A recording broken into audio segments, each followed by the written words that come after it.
इस वीडियो में बहुत ही काम के डेली टिप्स हैं जो मेरे तो बहुत काम आते हैं। आपके भी कोई ना कोई टिप्स काम आ ही जाएगा।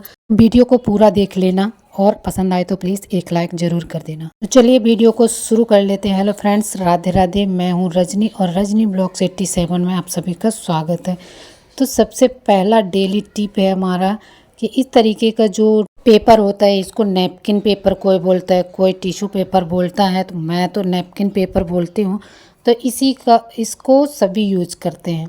खाना खाने के बाद हाथ पोंछने के लिए यूज करते हैं या फिर थाली वगैरह पोंछने के लिए यूज करते हैं।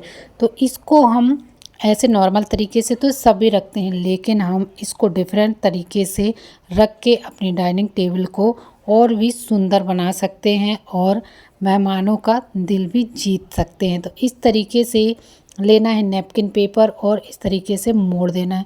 दोनों तरफ से मोड़ना है, फिर पलटा के पीछे से इस तरीके से मोड़ना है। आप ध्यान से देखिए, आपको पूरा समझ में आएगा बढ़िया तरीके से। बस इस तरीके से धीरे धीरे मोड़ते जाना है और देखेंगे आप कि बहुत ही बढ़िया सुंदर सा एक डिज़ाइन क्रिएट हो जाएगा जो कि देखने में बहुत ही बढ़िया लगता है।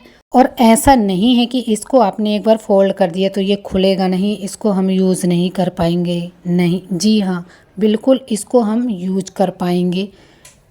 इस तरीके से हमने मोड़ा है कि इसको हम दोबारा से खोल के यूज़ कर पाएंगे और हमारा सुंदर सा एक डिज़ाइन बन जाता है जो कि हमारी डाइनिंग टेबल की शोभा बढ़ाता है।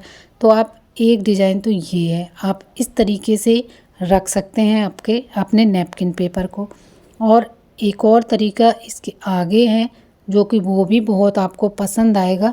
आप उस तरीके से भी अपने नैपकिन पेपर को रख सकते हैं, वो भी बहुत ही प्यारा दूसरा डिज़ाइन हम इसी में क्रिएट करेंगे कि आपको लेना है वही और इस तरीके से मोड़ना है अंदर की तरफ।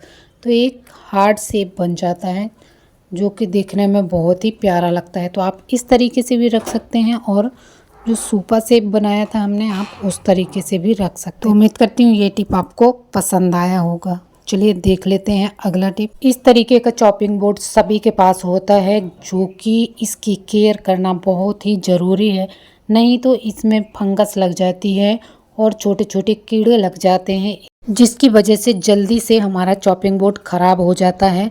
तो अगर आप ये काम कर लेते हैं तो आपका चॉपिंग बोर्ड कभी भी ख़राब नहीं होगा और इसकी सेल्फ लाइफ एकदम बढ़ जाती है सिर्फ 2 बूंद में। तो आपको लेना है कुकिंग ऑयल। 2 बूंद कुकिंग ऑयल ले लीजिए और इसमें डाल दीजिए और पूरे में अच्छे से फैला दीजिए। तो हमारा जो चॉपिंग बोर्ड है इसकी सेल्फ लाइफ बढ़ जाती है, इसकी उम्र बढ़ जाती है। और इस तरीके से तेल लगा के रखेंगे तो इसमें किसी तरीके का कोई कीड़ा नहीं लगेगा और हमारा चॉपिंग बोर्ड बहुत दिन तक चलता रहेगा। चलिए देख लेते हैं अगला टिप। नेल पॉलिश हम सभी लगाते हैं क्योंकि ये सुहागन की निशानी है और नेल पॉलिश लगाना अच्छा लगता है, इससे नैन बहुत ही सुंदर लगते हैं। तो हम जब नेल पॉलिश लगाते हैं तब तो अच्छा लगता है, लेकिन ये धीरे धीरे छूट के निकल जाता है और थोड़ा थोड़ा सा लगा रहता है जो बिल्कुल भी अच्छा नहीं लगता है। अब हमको दूसरा कलर लगाना है और हमारे पास नैन रिमूवर नहीं है तो भी हम इसको आसानी से छुड़ा सकते हैं। अगर आपके पास स्प्रे है, परफ्यूम है, तो आप उससे छुड़ा सकते हैं या फिर आप डायरेक्ट नेल पॉलिश ही लगा लीजिए और इसको तुरंत ही पोंछ दीजिए। तो इससे भी बहुत ही बढ़िया तरीके से नेल पॉलिश रिमूव हो जाता है और हमारे नैन एकदम क्लीन हो जाते हैं। फिर आप दूसरा नेल पॉलिश लगा लीजिए मैचिंग का। आप जिस भी कलर का लगाना चाहते हैं आप आराम से लगा सकते हैं। इस तरीके से लगा के छुटाना है। अगर ज़्यादा मोटा होगा तो एक बार में नहीं छूटेगा और इसको 2 बार लगाएंगे तो एकदम पूरा क्लीन हो जाएगा, अच्छे से निकल जाएगा और नेल पॉलिश फ्री हो जाएगा। इस तरीके से जहाँ रह गया है तो वहीं पे लगा लेना है और फिर सूखे कपड़े से पोंछ देना है। और फिर उसके बाद आप गीला कपड़ा कर लीजिए और अच्छे से नाखूनों को पोंछ लीजिए। बिना नेल रिमूवर के भी हम नेल पॉलिश को छुटा सकते हैं आसानी से। तो उम्मीद करती हूँ टिप पसंद आया होगा। अगला टिप भी बहुत ही बढ़िया है। इस तरीके से फटे नोट कहीं ना कहीं तो मिल ही जाते हैं, फिर हम किसी दुकानदार को देने से हिचकिचाते हैं। अगर किसी बच्चे को भी देते हैं ना, वो भी नहीं लेता है फटे नोट को। तो इस तरीके का नोट को हम कैसे जोड़ सकते हैं, किस तरीके से आसानी से जोड़ सकते हैं बिना किसी ग्लू के, बिना किसी फेविक्विक के। तो इस तरीके से लेना है आपको चॉपिंग बोर्ड और उसके ऊपर रख लेना है पैसे को। आप किसी थाली के ऊपर भी रख सकते हैं। अगर आपके पास चॉपिंग बोर्ड नहीं है तो आप थाली के ऊपर रख लीजिए। और आपको लेना है चावल, जो चावल हम खाते हैं वही चावल ले लीजिए, लेकिन चावल एकदम गरम गरम होना चाहिए, तभी ये अच्छे से जुड़ता है। फिर आपको एक एक दाना लेना है और जहाँ से आपका रुपया फटा हुआ है वहीं पे एक एक दाने को अच्छे से मिक्स कर देना है और इसमें लगा देना है। दाना दिखना नहीं चाहिए उसमें, बस लगाना है हमको दबाते हुए। फिर देखेंगे ना आप, इतना बढ़िया नोट जुड़ जाता है कि वो पता ही नहीं चलता कि किससे जोड़ा गया है, नोट फटा था कि नहीं फटा था। एकदम पुराने ज़माने से ये चला आ रहा है। पहले भी जब फेविक्विक नहीं होता था ना, फेविकोल नहीं होता था, तो इसी तरीके से चावल से जोड़ के काम चला लिया करते थे। तो उम्मीद करती हूँ ये टिप आपको पसंद आई होगी। इस तरीके का जूस का बोतल जो होता है, क्या उसको आप फेंक देते हैं? अगर फेंक देते हैं तो इनको बिल्कुल भी ना फेंकें, ये हमारे बहुत ही काम की हैं। तो इसको लेना है और इस तरीके से निशान लगा लेना है जैसे मैंने लगाया है, और चाकू से कट कर लेना है। अगर ऐसे नहीं कट रहा है तो आप गरम करके चाकू कट कर सकते हैं, क्योंकि ऐसे तो मेरे से नहीं कट रहा था, मैंने गरम करके ही कट किया है। बहुत ही आसानी से गरम करने से कट हो जाता है। चाकू को गरम करना है और कट कर देना। कुछ इस तरीके से खिड़की सी बना लेनी है। ये हमारा बहुत ही बढ़िया और बहुत ही काम का DIY बन के तैयार है।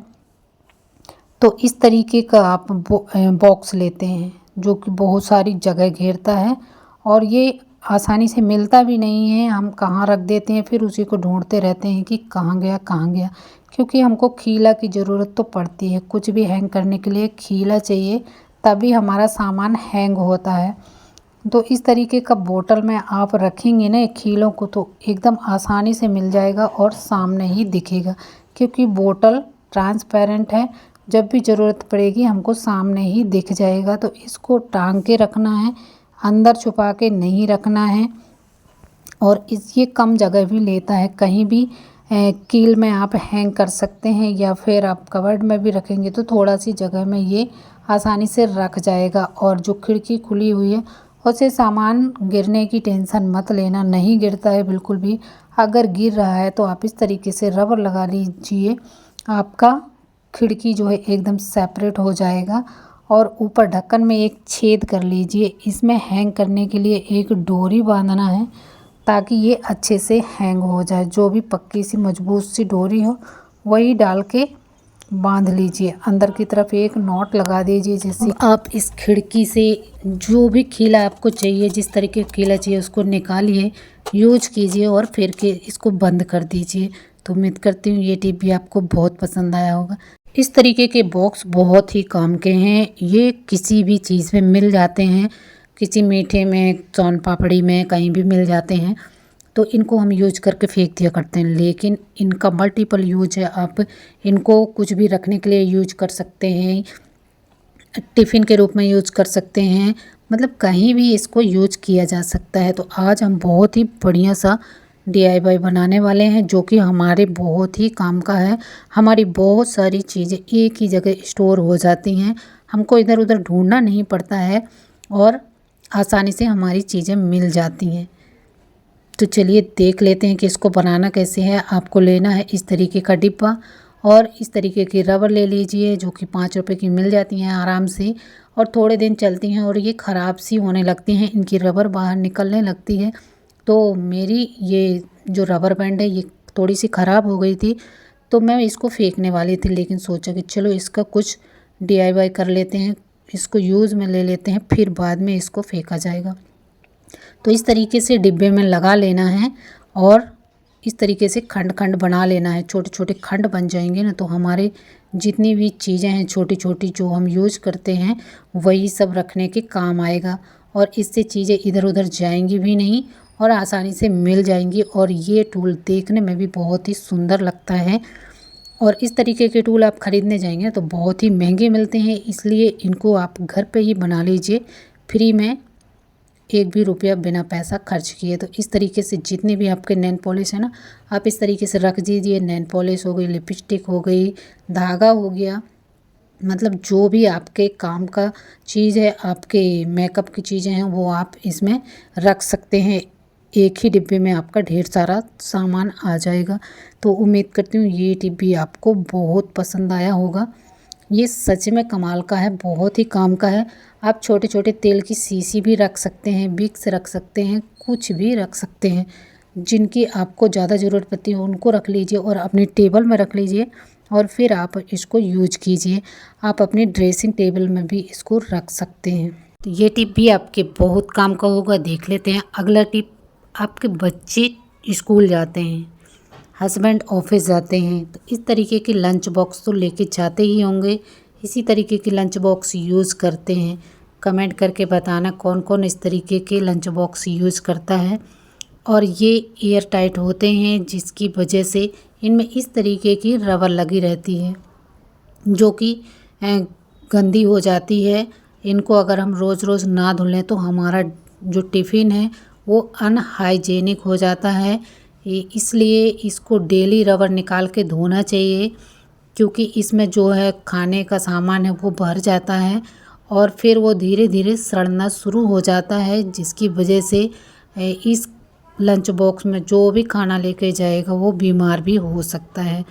तो बीमारी से बचने के लिए इस रबर को निकाल के साफ करना बहुत ही ज़रूरी है और ये टिप सभी को फॉलो करना चाहिए। अगर हम इन टिप को फॉलो नहीं करते, टिफ़िन को डेली रबर निकाल के नहीं धोते, तो ये हमारे स्वास्थ्य के लिए हानिकारक है, हमारे बच्चों के लिए हानिकारक है, हमारे घर वाले जो भी इस तरीके के टिफ़िन को यूज़ करते हैं उन सभी के लिए हानिकारक है। तो इसको रोज़ इस तरीके से धुल के और रबर को अच्छे से पोंछ के फिर ही टिफ़िन में लगाएं और धो के ना थोड़ा पोंछ के धूप दिखा लेनी चाहिए। धूप नहीं दिखा सकते तो इनको पोंछ के अच्छे से सुखा दीजिए, तब जाके दोबारा टिफ़िन दीजिए। तो उम्मीद करती हूँ आप इस टिप को फॉलो करते होंगे। कौन कौन करता है कमेंट करके ज़रूर बताना, और नहीं करते तो आज से ही करना शुरू कर दें। देख लेते हैं अगला टिप। जब भी हम बर्तन धोते हैं ना, तो अगर ऐसे ही रख देते तो उनमें पानी सूख जाता है, डॉट डॉट बन जाता है। तो आपको लेना है एक साफ़ कपड़ा, जो किचन का कपड़ा होता है बर्तन पोंछने वाला, वही कपड़ा ले लीजिए और अपने बर्तनों को साफ़ करके पोंछ के रखिए। तो आपके बर्तन में बिल्कुल भी डॉट डॉट नहीं बनेगा, आपका बर्तन एकदम क्लीन और चमचमाता हुआ दिखेगा। तो इस टिप को फॉलो करेंगे तो आपके बर्तन हमेशा चमचमाते रहेंगे। देख लेते हैं अगला टिप। इस तरीके से सिंक एकदम भर जाता है, इससे पानी नहीं जाता है क्योंकि इसमें बहुत ज़्यादा कचरा हट जाता है, जिसकी वजह से पानी नहीं जाता है। तो आपको लेना है एक गिलास और इस तरीके से हिलाना है, तो इसमें जो भी कचरा है ना वो एकदम आसानी से निकल जाएगा। आपके सिंक का पाइप है वो भी ब्लॉकेज नहीं होगा। तो इसमें छन्नी ज़रूर लगाएं, ताकि इसमें जो भी कचरा है ना वो सारा छन्नी में आ जाए और उसको हम आसानी से निकाल पाएँ, ताकि हमारा जो सिंक का पाइप है वो ब्लॉक ना हो। तो आप हफ्ते में एक बार ज़रूर गर्म खौलता हुआ पानी, उसमें खाने का सोडा डाल के सिंक में ज़रूर डालें। इसमें जो भी गंदगी चिपचिपी बैठ जाती है वो आसानी से निकल जाएगी और आपका सिंक एकदम सुरक्षित और क्लीन रहेगा। तो देखिए सारा पानी हमारा निकल चुका है। अभी इसमें जो भी कचरा था वो भी हमने निकाल दिया, इसका सारा पानी निकल गया है। अब सिंक को क्लीन कर लेते हैं। तो आपको लेना है चाय पत्ती, जो चाय पत्ती आप चाय पीने में यूज़ करते हैं, जिसको हम फेंक देते हैं, वही चाय पत्ती लेना है और इस तरीके से अपने सिंक को एकदम क्लीन कर लेना है। आपको ना ही सर्फ की ज़रूरत पड़ेगी और ना ही साबुन की ज़रूरत पड़ेगी। अब आप बस जूने में पत्ती लीजिए और इस तरीके से फेर दीजिए। जो भी इसमें गंदगी चिपचिपी लग गई है ना वो सारी पत्ती से एकदम क्लीन हो जाती है और हमारी चाय पत्ती देखो पूरी आ जाती है। हमारा सिंक भी नहीं भरता है और ना ही चाय पत्ती सिंक में जाती है। बस इसको जूने में लगाना है और फेर देना है और इसकी सारी जो चिपचिपी है वो चाय पत्ती में आ जाती है। फिर चाय पत्ती को आप डस्टबिन में डाल दीजिए और सिंक को अच्छे से धो लीजिए। देखिए सिंक एकदम चमचमाता हुआ नज़र आ रहा है सिर्फ चाय पत्ती से। ना ही हमने कोई सर्फ डाला है और ना ही कोई साबुन डाला है और ना ही कोई शैम्पू डाला है। ओनली चाय पत्ती से हमारा सिंक चमचमा गया है। उम्मीद करती हूँ ये टिप भी आपको बेहद पसंद आया होगा। देख लेते हैं अगला टिप। इस तरीके का जो कलर वाली डिब्बी होती हैं वो जब खाली हो जाती हैं तो आप क्या करते हैं, फेंक देते हैं या फिर इनका यूज़ कर लेते हैं। आज बहुत ही बढ़िया यूज़ बताने वाली हूँ जो कि आपके बहुत ही काम आएगा। इस तरीके से खाली डिब्बी लेना है कलर वाली और इसमें लगा लेना है पीछे डबल साइडेड टेप। आप चाहे तो इसको खीले में भी इसमें गरम करके होल कर लीजिए और खीले में भी आप हैंग कर सकते हैं। आप चाहें तो अपने बेड के पीछे हैंग कर सकते हैं, दरवाजे के पीछे हैंग कर सकते हैं या फिर बाथरूम में हैंग कर दीजिए, किचन में हैंग कर दीजिए। इसको कहीं भी हैंग करके आप रख सकते हैं। आप अपने ड्रेसिंग टेबल में भी इसको चिपका सकते हैं। ये इसका मल्टीपल यूज़ है, आप किसी भी रूप में इसका यूज़ कर सकते हैं। ये सभी जगह बहुत ही काम आने वाला है। तो आज के वीडियो के ये रहे सारे टिप्स। आपको कौन सा टिप पसंद आया कमेंट करके ज़रूर बताना, और वीडियो ज़रा भी पसंद आया हो तो प्लीज़ ज़्यादा से ज़्यादा शेयर करना, और चैनल पे इधर तक आ ही गए हैं तो प्लीज़ सब्सक्राइब कर लेना। Thank you for watching. Bye bye. Radhe Radhe.